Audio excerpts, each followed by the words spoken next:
Hi, everyone. Judge Andrew Napolitano here for Judging Freedom. Today is Thursday, May 30th, 2024. Max Blumenthal joins us now. Max, thanks very much for your time. Much appreciated. Before we get to the subject at hand, there is some breaking news both in Ukraine and in Israel, and I'm happy that you're here to have me address it. The first is, Politico is reporting that President Biden has authorized the Ukrainians and their Americans that are showing them how to do this, advisors, to use American-made offensive weaponry and aim it inside Russia. How crazy is this? Well, it's especially crazy considering what the Ukrainians have already done, where they're not hitting military targets inside Russia. They're hitting Christmas festivals. They're hitting the Kerch Bridge. They're attacking civilian targets. They've carried out terror attacks and assassinations on civilians, including a foreign policy analyst, Daria Dugina, with a car bombing. So what are they going to do now that they have ATACMS missiles and the full authorization of Congress? And what good is it going to do? The reason that the Biden administration is lobbying for this insane measure is because Ukraine is losing the war. Russia's advancing on Kharkiv. And previously, they've said that the purpose, Lloyd Austin said the purpose of the military aid was to help Ukraine win in the close fight. But they're losing the close fight because they're unable to get reinforcements. Ukrainian polling shows in February that only 35% of Ukrainian males are willing to be conscripted. There's no close fight left. So they're trying to prolong this war, which, as Biden and his lieutenants, Victoria Nuland, Tony Blinken, have openly said, is financially profitable for the United States. Something like 60 billion of the 95 billion in the supplemental to Israel and Ukraine is going straight back into the US economy, to the upper and upper middle class working in the defense industry. The Wall Street Journal reported that the Biden administration sees that military aid producing new jobs in states like Pennsylvania and Arizona as helping their electoral prospects in November. So blood for votes. And so they want to escalate this war. They want to keep escalating so it can continue to go on. And they're going to provoke Russia in ways that we haven't seen before. And what's Russia going to do? We've seen that at every point Ukraine has tried to escalate, Russia has been able to climb a step up the ladder further than Ukraine by hitting electrical infrastructure. That's what Russia did for the first time after the Kerch Bridge attack. Now it's taking out water purification plants, sanitation plants. It's going to destroy Ukraine's infrastructure completely as it's provoked to do so by the US. And for the past few days, the military leadership of the Pentagon has been lobbying and pushing members of Congress, having closed door meetings with the House Armed Services Committee against bipartisan pressure, with lawmakers from both sides saying, what the hell are we trying to accomplish here? Ukraine is losing. Why are we going to provoke Russia any further? And the military saying, no, we need to do this. We're going to win, as they've said all along. I think we're just going to see more escalation, with Russia being the dominant in the end, and more profits for the military industry and Biden's donors. The White House has said, quote, no final decision has been made, but the consideration comes amid mounting pressure from allies and Democrats. Politico is sticking to the story. The other breaking news is that Benny Gantz, member of Prime Minister Netanyahu's war cabinet and the Knesset and the leading opponent of Prime Minister Netanyahu, announced that he is moving for a dissolution of the Netanyahu government. You can take us through this. I would imagine that would take 61 votes in the Knesset, and I don't know if he has the 61 votes, unless he's going to get liberals who can't stand Netanyahu and the hard right-wingers who believe that Netanyahu isn't killing enough people to put Benny Gantz in charge. How will this work? I don't think it can work. Gideon Levy from Haaretz published an analysis showing that Netanyahu could still pull together a coalition with 65 votes, or 65 members. So I don't think Gantz has what it takes to dissolve the Netanyahu government. I don't actually think there's enough public pressure either to dissolve this government. And I don't know how much of a difference it would make vis-a-vis Gaza. Well, that's what I want to ask you about. Wouldn't Gantz be just as horrific, if not more so, than Netanyahu with respect to the slaughter by the IDF? I mean, before we even talk about Benny Gantz, let's talk about Yair Golan, who is sort of the lion of the Israeli mainstream left right now, who comes out of the Labor Party. He is run for prime minister as a labor leader. He comes out of the military. Look at his public statements on Gaza. They are no less, if not more, genocidal than Netanyahu's. He said there are no uninvolved civilians. We need to essentially kill them all until we can have peace. His popularity is increased because of his genocidal rhetoric. And then there's Benny Gantz.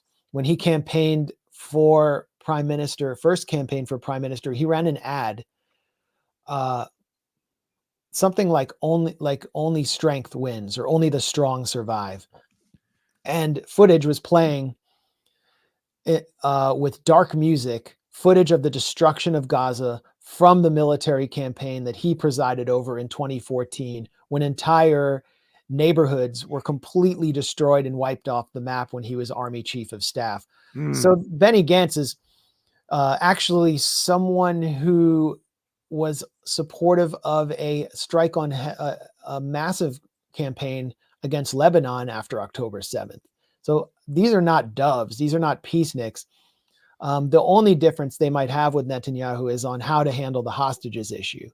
And we've seen in recent days more intense protests in Tel Aviv by the family members of the hostages demanding a deal and a cessation of hostilities. And Netanyahu's thugs have actually come out into the street and physically assaulted those hostage family members, with one parent getting pepper sprayed in the face. Has Hamas offered the full return of hostages in return for a permanent ceasefire and the return of the Palestinian hostages? And if so, can Netanyahu accept that without the dissolution of his government by the right-wingers leaving? Well, after October 7th, Hamas offered a full return of hostages on the condition that Israel did not invade Gaza. Yeah. Didn't physically send troops in. That was obviously going to be a non-starter with the Israelis, but they've been keen to have this kind of deal from the beginning. The deal in early December was enacted in good faith by Hamas, and they've been offering all the hostages except for the soldiers all along in exchange for Palestinian hostages who are not high-level security prisoners. But what they're saying with the hostages who are actually prisoners of war, like these female hostages that the New York Post presented as just poor, innocent young girls who are being sexually assaulted by Hamas on October 7th and then dragged to Gaza to be sex slaves, which was just a complete hoax, who are in fact members of the Gaza division, whose job was to surveil the open-air prison of Gaza, who are active combatants. What Hamas is saying with them is they have to be exchanged for people who are also carrying weapons or being arrested for engaging in resistance to occupation. And that's a red line for Israel, which is why there's been no action. Hamas is also demanding a permanent ceasefire, not this kind of 6-week pause that the U.S. is calling for. And they're holding firm to their terms, no matter how much violence Israel enacts on Palestinian civilians. And they're holding firm because from a military perspective, they're not being significantly degraded. How many Palestinian hostages? I know the New York Times calls them prisoners. How many Palestinian hostages are the Israelis holding from the West Bank, from Gaza, from whatever source derived? I think we have maybe like 120 living Israeli hostages and prisoners of war. In Israeli prisons, you have what's called administrative detainees. They are jailed without charges and therefore are hostages under international law. And there are something like 3,300 of them in Israeli prisons. Some of them are being tortured in the Ofer military prison right now. Many of them are actually children under the age of 18. There's a special children's court that I visited. I witnessed children be put on trial for stone throwing in that court. They're brought in surplus UPS uniforms and chains to stand before a judge. And what usually happens is, instead of being sentenced, the judge says, well, we're going to wait till the next hearing for 3 months. And they just hold them and hold them and hold them. Someone I know who I've been friendly with, who's been defending his village, Anya Parampil talked about him a few weeks ago, but defending his village against basically a settler takeover. It's called Nabi Saleh in the West Bank, is Bassem Tamimi. And he has been in an Israeli prison as a hostage since October 7th, or soon after October 7th. His illegal detention or hostage or captivity was extended by 6 months by an Israeli military court. And the Israeli security services just censored a Haaretz report about Bassem Tamimi's status. If you actually look at that report, you can even find it now and put it on screen. You're going to see entire passages redacted with black ink. So that tells you a lot about the so-called only democracy in the Middle East, which claims that it has no hostages and that the only victims are the ones being held in Gaza. How can Israel call itself a democracy when it's based on ethno supremacy, which is the height of racism and apartheid? Yeah, I mean, when we have an election in November, technically everyone's allowed to vote here. In Israel, just imagine if the United States government controlled all US territory, but only about 50% of people were allowed to vote because of their religion. That's Israel. Millions of people under Israeli control, and Israelis exerting more control over the Gaza Strip now than it ever has, will not be able to vote in the next Israeli election because they are not Jewish and therefore cannot be citizens of the state of Israel, because the system of Zionism, the definition or essence of Zionism, is that a Jew anywhere in the world, anyone who can prove that their mother was Jewish before the Israeli rabbinate, has more rights than a Palestinian who is a direct descendant of the apostles, whose family has lived in that land for thousands of years. That's the essence of Zionism. And so I have no connection to the land of Israel, except I can, through the Bible? I'm a white person from America. I have more rights than Bassem Tamimi. Bassem Tamimi has bluish eyes and light skin, and many of the people in his village have blonde hair because they intermingled their blood as indigenous Palestinians with the Crusaders. That's how far back they go. And I have more rights than him in his own home as a Jew. Because your mother is Jewish.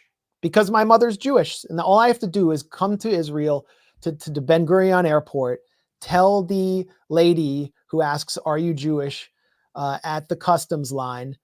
All I have to do is tell her I'm Jewish. Then I go in, declare that I want to be a citizen. I can then join the Israeli army. And as a reservist, I can go into Bassem Tamimi's home and arrest his children and his grandchildren if I wanted to. That's the essence of Zionism. And who do they get to vote for? Well, the last election that Palestinians had, they voted to elect Hamas. And look at what happened. Israel negated the results, arrested all the Hamas leaders, including local leaders who were elected across the West Bank, kidnapped them. Some of them were just completely disappeared. And then they placed the entire Gaza Strip, where Hamas took control, under siege. And now we see them waging genocide. So there's, the only democracy in the Middle East in action.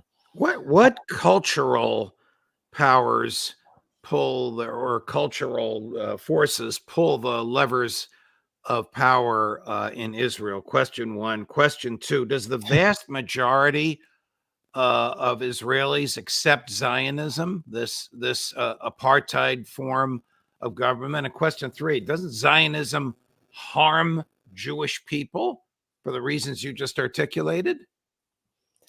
Well, whatever cultural force influences people, whether it's people from the LGBTQ community in Tel Aviv, whose pride parade was just canceled, and the rainbow flag has had its yellow stripe expanded in displays across Tel Aviv because yellow is identified with the hostages in Gaza, whether it's them or fanatical religious nationalist settlers in Hebron and Kiryat Arba.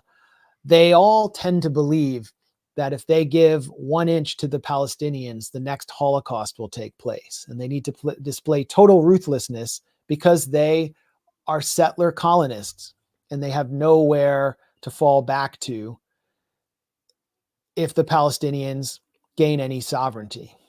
And so I think the ultimate cultural force in Israeli life, besides the Bible and besides the rabbinate, particularly the religious nationalist rabbinate, is the religious nationalist religious forces. Besides that is the Holocaust and the idea that Israel represents not just deliverance from Jewish perpetual persecution, but also its continuation. And in some ways, it's true in a self-realizing perverse way. Israel aims to perpetuate anti-Semitism in order to justify its own existence. And so through the violence that we're seeing disseminated in ways that are more graphic and intimate than ever before, where you can just open up your phone, log on to Twitter, and watch children being exterminated, blown to pieces, having their heads blown off in Gaza. A Syrian child was blown to pieces by Israel recently. People are becoming infuriated, and people who are less politically sophisticated, more reactionary, might tend to blame all Jews. They're also seeing Jewish billionaires demand that Joe Biden or Donald Trump or New York Mayor Eric Adams support Israel's agenda and basically legally bribe them to do so. So anti-Semitism tends to rise in moments like this, and that benefits Israel. Benefits Israel because they're saying the whole world is completely corrupted by Gentile hatred of Jews, and you all have to come here. And it also benefits forces like the Anti-Defamation League. What would happen to Jonathan Greenblatt's salary, CEO of the ADL, without anti-Semitism? He'd have to go back to his business as a bottled water salesman.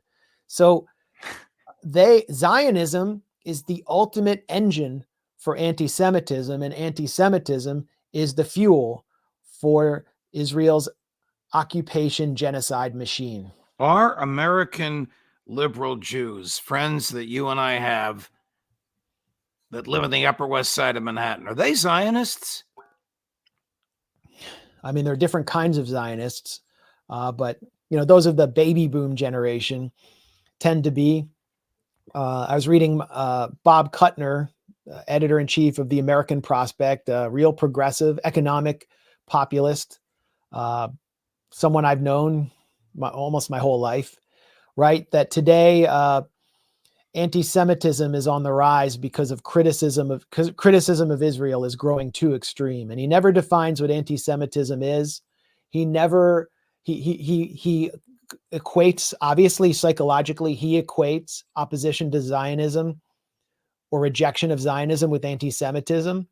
And therefore, he's expressing a kind of liberal Zionism where Netanyahu's the problem. And once we get Netanyahu out of the way, then maybe there can be peace. And liberal Zionism is the ultimate form of hypocrisy. You can't square traditional liberalism, even if you oppose liberals today and you're against the Democrats, whatever. Liberalism in its traditional form does support equality before the law, right, and civil liberties, ideas like free speech. Zionism embodies the exact opposite of that. It's ethno-supremacy and freedom only for those who fit within the ethno-supremacist model. And so October 7th has produced this titanic psychological crisis for liberal Zionists, where they're forced to engage with this issue in a way they haven't before, and they can't square the circle and understand. They can't recognize what the true problem is here, which is the system of Zionism. And so they're looking for all of these boogeymen, and it really speaks to the kind of foreign policy advisors in the Biden administration and their own delusions. The idea that Biden could have gone to Israel and bear hugged Netanyahu while criticizing him and privately pushing him. The idea that he could in any way pressure Israel and exercise leverage over Israel without suspending weapons shipments and basically cutting off the financial feeding tube of the Zionist system of apartheid. The idea that that could have happened, it was fueled by liberal Zionists. So they're the ultimate hypocrites, and they are the ones who I think deserve real contempt because they're insidious, whereas the Zionists on Trump's side, I've been around them.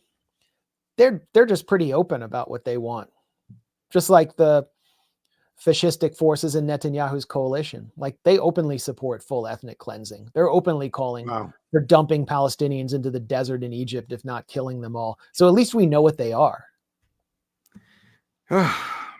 Max, it's difficult, tough stuff to discuss, but I thank you very much for your explanations of it. I'm sorry I have to go. I'd like to be able to talk to you a little bit longer, but much appreciated, my dear friend. We'll see you again soon. Thanks a lot, Judge. Okay. We will see you tomorrow for Colonel Larry Wilkerson at 3 in the afternoon and the Intelligence Community Roundtable at 4. Judge Napolitano for Judging Freedom.